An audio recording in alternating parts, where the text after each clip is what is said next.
척추는 얘가 SI 조인트 통해서 골반이랑 연결되고요. 골반은 하지를 통해서 발이랑 연결되죠. 그래서 마치 이제 이게 통한다라고 이제 의미를 부여를 할 수가 있는데, 이게 통한다는 거를 우리가 이미지화를 굳이 시켜 보면은 이런 식으로 다리가 됩니다. 다리. 요거 다리. 근데 우리가 이 다리의 특성을 한 번 더 이제 좀 역학적인 특성이나 구조적인 특성을 보게 되면, 이 다리 같은 경우는 외적 부하랑 내적 부하를 다 감당을 할 수가 있어야 돼요. 외적 부하 같은 경우는 이제 지진 같은 것들 있죠. 지진. 그런 외적 부하. 내적 부하는 뭐예요? 이제 이 다리에 자기 자신의 무게도 견뎌야 되고, 이 다리를 지나가는 차량의 무게도 견뎌야 되거든요. 그게 내적 부하입니다. 내적 부하랑 이제 외적 부하에 다 잘 견딜 수 있어야지만 우리가 그걸 다리라고 표현하거든요. 근데 우리가 이 중간 관절이 그래서 굉장히 중요해요. 중간 관절. 팔꿈치도 그렇고 무릎도 그렇고. 근데 무릎이랑 뭐 이제 SI 조인트 같은 경우는 무릎과 팔꿈치처럼 어떤 비슷한 중간 관절은 아니고, 무릎과 이 팔꿈치는 이 말단에서의 중간 관절이면, 이 SI 조인트는 어떤 스파이널 칼럼의 어떤 중간 관절, 스파이널 칼럼과 이제 하지를 이어주는 중간 관절이라고 볼 수가 있거든요. 그런 식으로 좀 보셔야 됩니다. 어쨌든 그래서 차이가 있는데, 무릎은 지금 여기 보다시피 가동성을 위해서, 즉 무릎은 이제 이 발목이나 주변 고관절의 가동성을 위해서 구조가 유연하게 만들어진 브릿지입니다. 그래서 플렉션, 익스텐션도 나오고 모두 일어나요. 이 디플렉션이 90도면 회전도 일어나거든요. 얘가 잘 움직여요. 중간 관절인데도 불구하고 잘 움직입니다. 근데 얘가 가동성을 위해서 그렇게 잘 움직일 수밖에 없는 구조라는 걸 이해해 주셔야 돼요. 반면에 SI 조인트는 안정성을 위해서 구조가 단단하게 만들어진 브릿지입니다.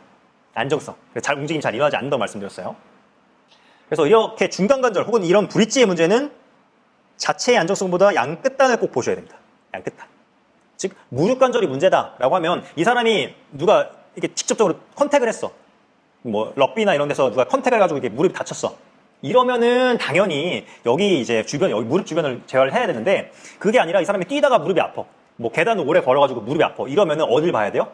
무릎 자체를 보기보다는 발이나 고관절을 보셔야 돼요. 양 끝단. 얘는 중간 관절이기 때문에 스트레스를 어떻게 분산시키고 전달시키냐가 굉장히 중요한 관절이거든요. 팔꿈치도 똑같아요. 팔꿈치도. 근데 SI 조인트도 똑같습니다. 그러니까 팔꿈치는 약간 다른 게, 얘는 우리가 주로 이제 OKC예요. OKC. 여기가 열려 있잖아요.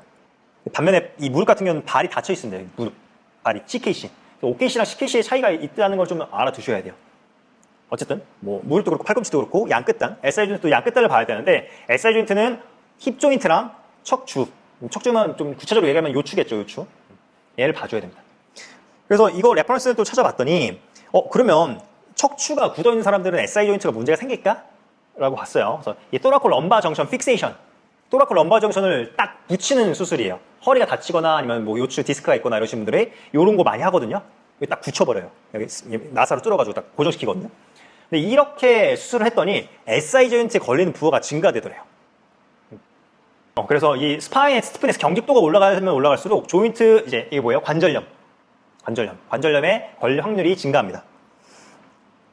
우리가 스파인 얘기할 때 이 스파인 각자 이 부분에 대한 대가들이 있단 말이에요. 마스터들.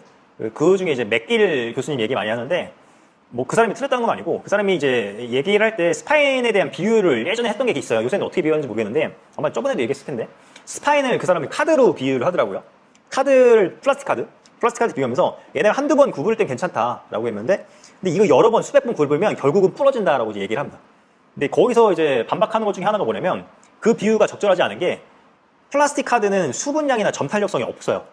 그래서 얘가 수백 번 구부러지면 당연히 부러질 수밖에 없습니다. 근데 사람의 스파인은 당연히 아시겠지만 뭐 주변 연부 조직도 있고 디스크도 있고 인대도 있는 점탄력성이 있는 구조거든요. 그래서 그런 식으로 비유하면 안 된다라고 표현을 하면서 반박을 하는 사람들도 있어요. 저도 근데 후자 입장을 좀 더 지지하는 편이라, 어쨌든 이 스파인의 스티프네스가 올라가면 스파인은 유연해야 되는 생각하거든요. 약간 대나무처럼. 근데 급성인분들은 계속 똑같은 얘기 하는데, 급성인분들은 당연히 스티프네스 좀 올려야 돼요. 닫혀있으면, 닫혀있는 상황이, 염증 상황이면 당연히 쉬어야 되는 게 맞거든요.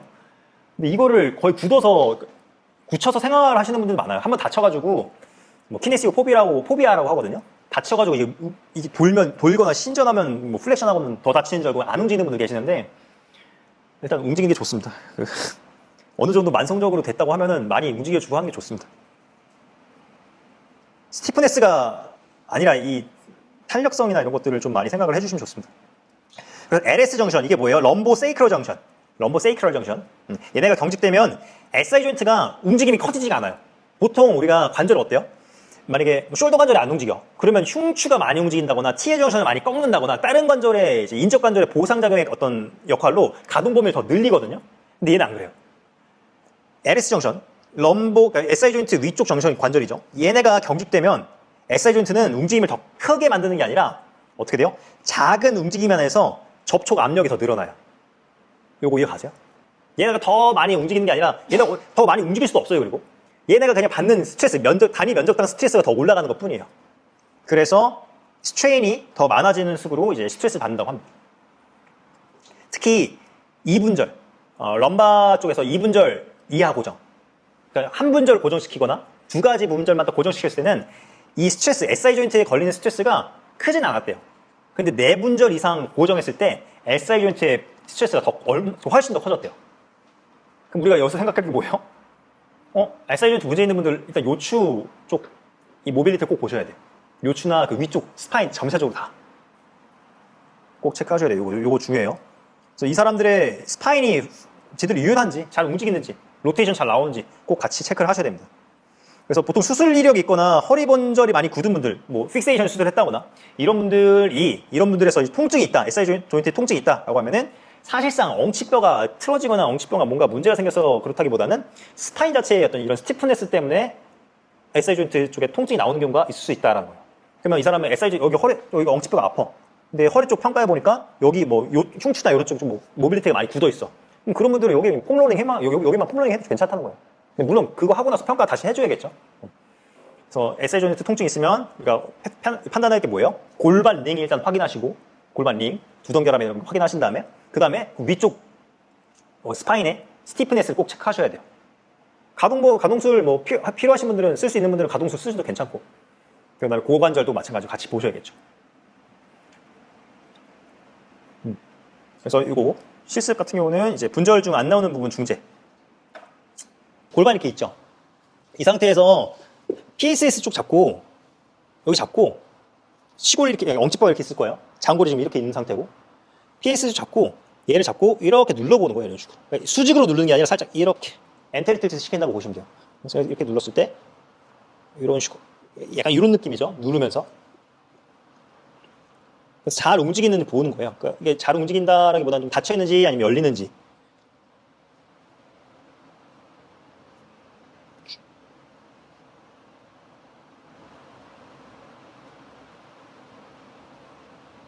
준섭쌤은 살짝 왼쪽이 살짝. 근데 지금 보시면 이게 독립적인 SI 조인트의 독립적인 움직임이 아니에요. 왜 이렇게 하면 요추도 움직이고 다른 데도 움직여요.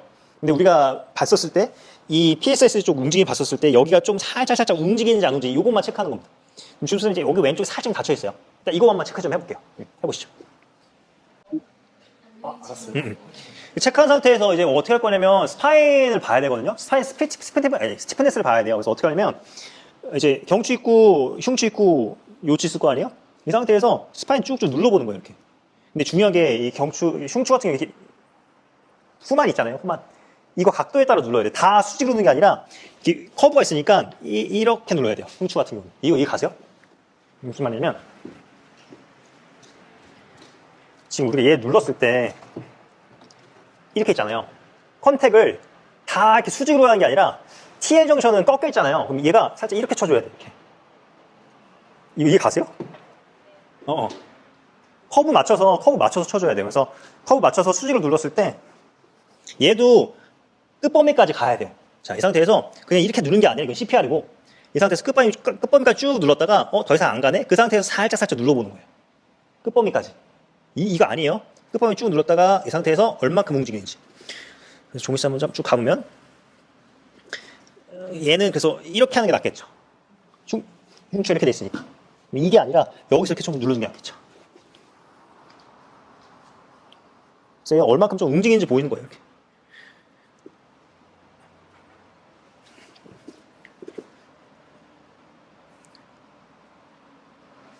끝범위 쭉 보면